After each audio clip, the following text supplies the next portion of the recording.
Hello and welcome to Guitarist Magazine. We can be found on the web at www.guitarist.com. My name is Jason JROCK Houston, and it's my great honor and pleasure to introduce you all to two of the members of the band Tyrant. Today we're speaking with the lead singer guitarist Philip Winters and his drumming brother Andrew Winters. Now, which of you guys is older? I am. Me, Philip. Philip, okay, and the vocalist guitarist. I'm the older brother. Oh, okay. And you guys are both the guitar players? No, he's the drummer. Oh, that's what I thought. Okay, and so Andrew, was your big brother Philip, as far as you become a musician, did that have any influence on you? Yeah, we kind of got into music around the same time. Okay. He did violin, I did pots and pans, and then got a drum set. And so, Phil, you're the front man, but I was curious. Were you always a singer, or did you start out like a lot of people as a guitar player and kind of, get into singing? Yeah, I mean, I started, like Andrew mentioned, I started on violin very young, and then I naturally gravitated towards guitar, and then I kind of became the front man out of necessity. Okay. And then, but the more I do it and do the vocals and stuff, the more I come to realize that that's also a big passion of mine. Probably more so than playing guitar, really. Yeah. Now here's the thing. I was curious.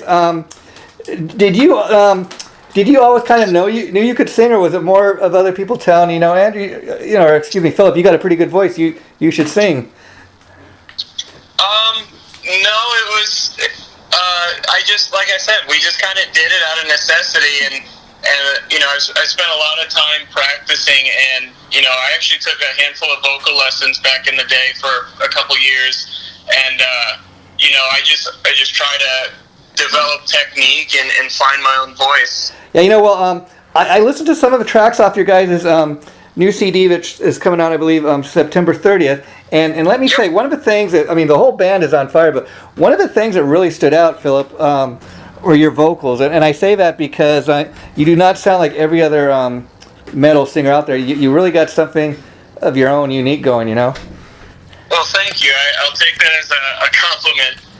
And it would be bad if you sounded like every other metal singer. But when you're in a band for the first time, which I honestly am, because I never heard of Tyrant until your publicist reached out to me and sent me a press release on the band, and then I checked out some tracks on the new album, like I said. And oftentimes when you're doing that, you try to think, okay, who do these guys remind me of? Who do they sound like?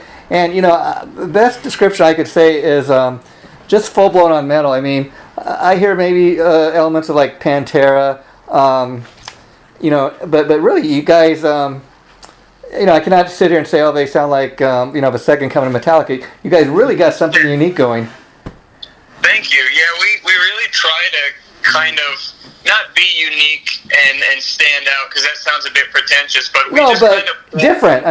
In a good way. Yeah, we just pull from all of our favorite genres, and everybody's musical taste within the band is different from each other's. Obviously we can all agree on heavy metal, but I'm a big prog music fan, prog rock, and Andrew likes pop punk and rap and stuff like that. So we kind of all pull from different elements to create this cool amalgam of heavy metal. And I think that's what makes any great band, is when you have more than one person, contributing and stuff, because everybody, I think, no matter what band you're talking about, everybody in any given band kind of brings their influence, as you said, into the band. And you guys being brothers, does that ever get in the way as far as, do you get along pretty good, or, you fight sometimes, or? Yeah, to both. Yeah. We get along and we do fight. And it's inevitable. Yeah. It's brotherly, brotherly love, as you say. But do other guys in the band ever say, "Oh, it's the two brothers"? They're gonna. Yeah, pretty much. Yeah. That's pretty cool. So let's talk about the CD. It's called. Let me see. The CD, like I said, it comes out. It's called The Lowest Level, I believe, and it comes out on the 30th. So you guys have 9 tracks on the album. Were these all new tracks that were written specifically for this, or is there any older material that made it out of this new album? Yeah, this is all new material that we wrote the past 2 years, just sitting at home because everything was shut down. Oh, sure. So we just kind of wrote it all over 2020 and 2021, and so yeah, it's all new material. And so, were any of those songs that you guys made onto this new album specifically written about that time during the pandemic when everybody was locked down and that? Nothing specific to that, but a lot of the songs kind of came from a place of like frustration. Yeah. And we were just sitting at home, and all we wanted to do was to be out and touring and playing shows. So a lot of the frustration and anger and sadness kind of translated to the music. Yeah, and your music is kind of like I said, real kind of full blown on metal. There's different sounds, in the different songs, but any of that anger, like just because you just couldn't get out there and play, I mean, any of the frustration kind of come out in your music? Yeah, I mean, especially with just some of the experiences we've had and stuff over the past couple years that kind of inspired lyrics, whether it's with a person or just interests we've had in, because me personally, I've also been doing a bit of reading, and so that's kind of spilled into the lyrics as well, certain topics. Oh wow. And the other thing I was going to ask you guys is, I mean, what was it like in Michigan, where you guys are from, as far as all these lockdowns? I mean, were you like the last 2.5 years, were you all able to get out there and play live, or pretty much like everybody, not too much? The two main venues in Lansing shut down and never reopened because of COVID. And so a lot of the bands in Lansing didn't do anything. When it was first announced, I mean, we thought it was going to be just for 2 weeks, and ended up for being almost, 2 years. 3 years. So I imagine when you guys finally got to go play your first show after all that time, I mean, it really was like a feeling of, a comeback. Yeah, and some nervousness too, because we hadn't done a show in 2 years, and then we played our first one in Fort Wayne in August. But it was such a good, gratifying, and familiar feeling just to be back on stage, Oh yeah, I mean I bet, and to see your fans come out and see you guys, after all that time, that had to be a great feeling, Yeah. And so let me ask you guys, what is the music scene like there in Michigan, where you guys are from? I would say we definitely stand out amongst everybody else. It's very heavy in like metalcore, new metalcore, stuff like that. Yeah. And Andrew, I'd like to ask you now, drummers, there's typically two types of drummers. There's a type that just sits there up on stage and kind of keeps time, and then there are guys that are really kind of physical showman type drummers. Where would you say you fit in? I try to be both. I play with a click, but sometimes when I do headbang, it does throw me off a little bit. Wow. So I try to headbang where appropriate. And get stick spins and my sticks and everything. Spin on the crowd.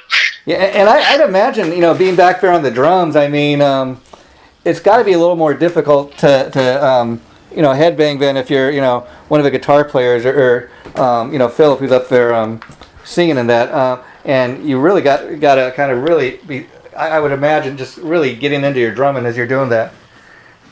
Yeah, it's, I mean, I'm very used to my kids, so when I have my eyes closed, I kind of know where all my stuff is.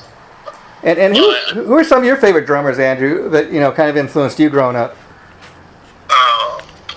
First one, Peter Criss, I have to say. Wow. And I mean, I'm a lifelong Kiss fan, so I got to ask, what's your favorite? I mean, that's a hard one, but I guess with Peter Criss, what do you feel is his best album with Kiss? Probably the debut, or Dynasty even. Yeah, I really love that debut album. You're so right, and I think it doesn't really get mentioned a lot, but it's a lot of great songs on there. But what I loved about the debut album is just really kind of Kiss at its rawest form. I mean, you could hear the hunger. They were so young back then, and it's just it's hard to believe they're celebrating 50 years now. I was reading in the press release that you guys took part in something called Taco Bell's Feed the Beat campaign. Talk a little bit about that. Yeah, so in 2018, with part of our debut album release, we got selected for Taco Bell's Feed the Beat. And so what that pretty much is they choose like 20 or 30 artists to be a part of their Feed the Beat campaign, and they give each artist $500 in Taco Bell gift cards. And we got selected right before we went on our debut album tour. So naturally, we ate a disgusting amount of Taco Bell every night after the show, but it was so awesome and delicious, you know. So you never go to Taco Bell. So with those cards, you not only feed the band, but I imagine your crew in that as well. Yeah, it was so funny because after a show, we'd roll through the Taco Bell drive-through at like 2 o'clock in the morning with our van and trailer, and we'd order like $50 worth of Taco Bell. You know? I mean, I love that because you don't typically think of a metal band and Taco Bell. I mean, and that's just a great way to probably get your band's name out there. Yeah. And I was also reading you guys your songs are all over the charts and stuff. And so that's great that you're getting all this attention. Yeah. And then have you guys toured much, played much outside of Michigan or your local area, or is that the hope with the new album? Yeah, we just did a tour in August, and we went pretty much throughout the Midwest, but we've been as far west as Colorado, New Mexico, and then we've been up to New York City and along the East Coast. We still have yet to go to the Pacific Northwest and down to Florida, but we've been, to some 30, 35 states. So, this last tour you did, this last August, what was the response like when you guys go to different towns? I imagine when you're playing in Michigan, your hometown heroes and that, and your loyal fans. But what's it like to take it on the road and, see these people checking you guys out for the first time, maybe? It's pretty cool, honestly, for somebody to come out there and actually drive themselves out there just to see us for the first time. I saw some posters, some Facebook ad. Yeah. Wow. And sometimes they even know the words to the songs, which is even crazier to think about people actually listening to the music like that. Yeah, and talk a little bit about the power of internet. I imagine you guys get messages and stuff from fans telling you, how great they love your music and stuff, and you must get stuff people halfway around the world in places where you guys haven't even stepped foot in or played live, and that's got to be like kind of ultimate feeling, like, man, somebody on the other side of the world where we've never even been there, they're playing our record right now. Yeah, and one thing we've kind of noticed that with the pre-orders on the new album, obviously we're doing pretty well in the United States, but the other day we were selling some to Sweden, like a record shop in Sweden. Yeah. Somebody from Greece bought one of everything, and just countries we've never even been to. Oh, I imagine. Hopefully we're good to go. And with the new album coming out, I got to ask, can people going to be able to buy physical CDs, or is it all just available digitally right now? We have, for the pre-orders, we have CDs and vinyl, and we've been contemplating the idea of cassettes, but we don't know how viable that is. Yeah. Listen to cassettes, but the vinyl seems to be a big hit. Yeah, it's interesting because in the last 10 years, vinyl has made a huge comeback, and I think what people are discovering is, if it's a nice enough package, people are willing maybe to pay as much as $28, $30 for a vinyl if they get a nice package. And what's really cool about that is, then the bands are getting, a little bit of a money just as much as a record company. So bands are able to break even, it turns out, with the vinyl. And the cassettes, I've seen a couple of record companies that are doing that. They're releasing stuff on cassette. In fact, the last time I interviewed Doro Pesh, she was putting out an album, and she was going to release it on cassette. Just like you said, not really that a lot of people are buying cassettes or even have tape players, but a lot of people are doing it for just a collector's type of thing.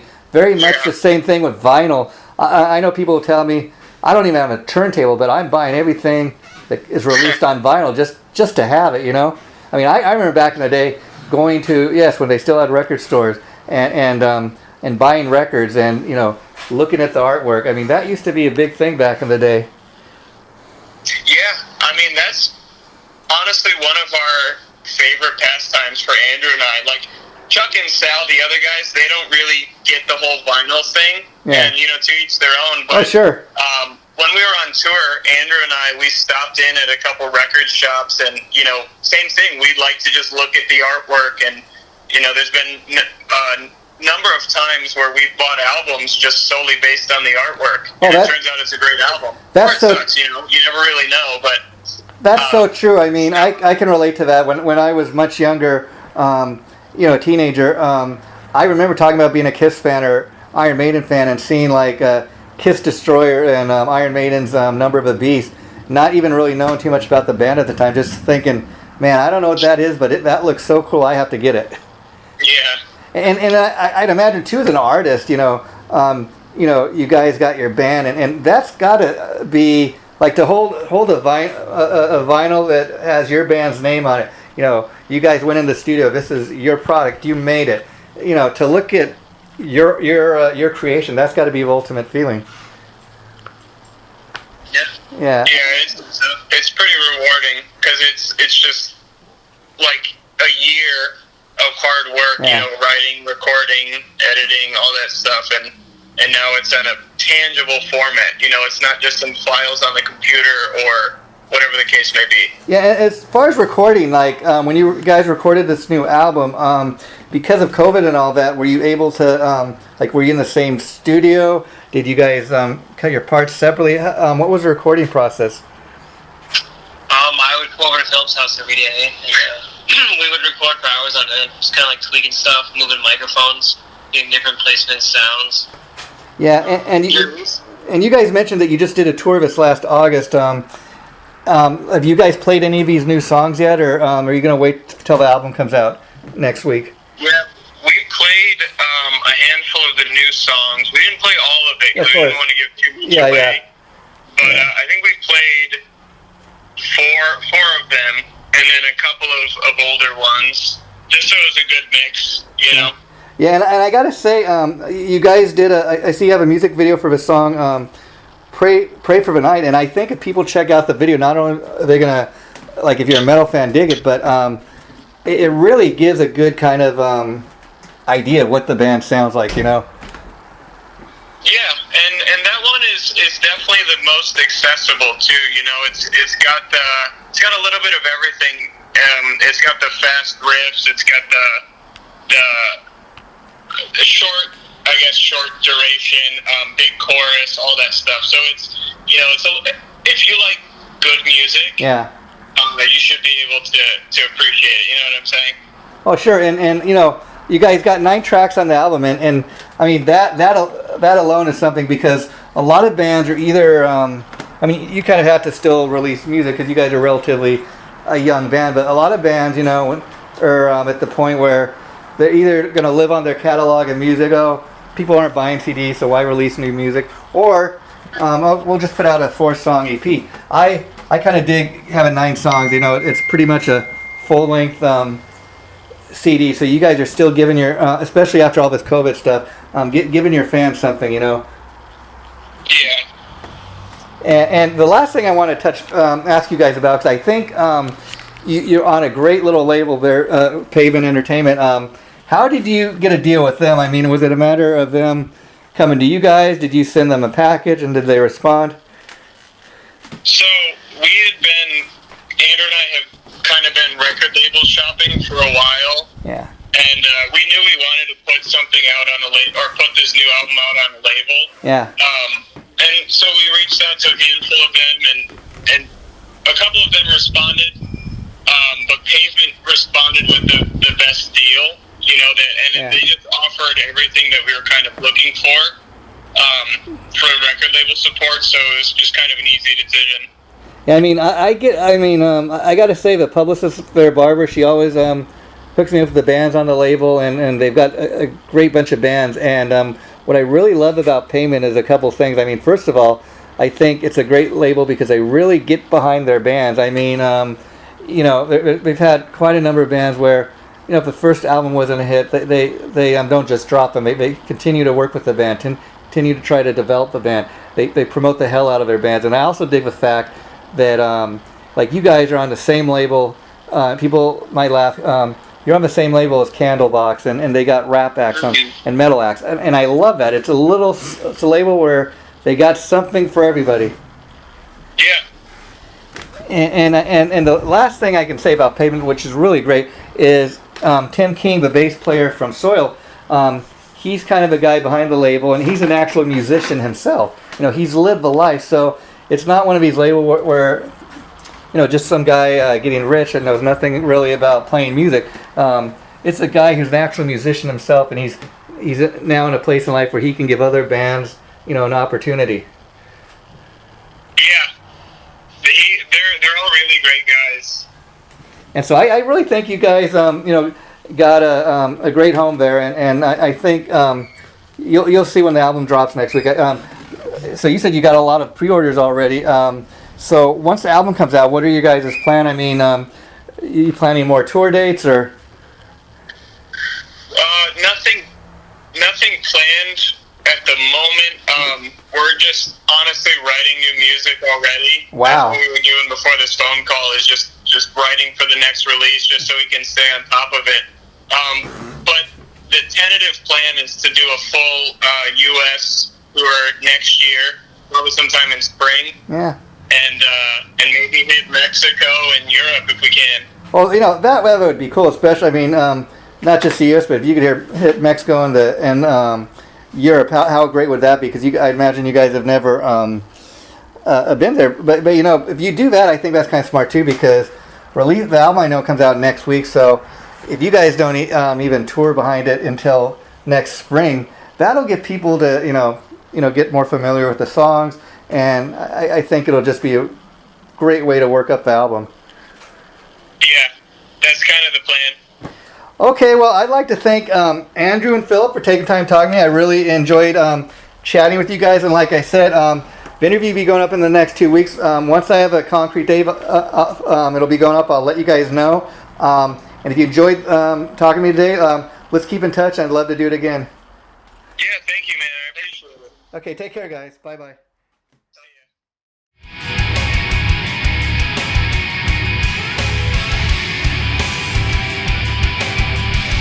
Chaotic Riff Magazine.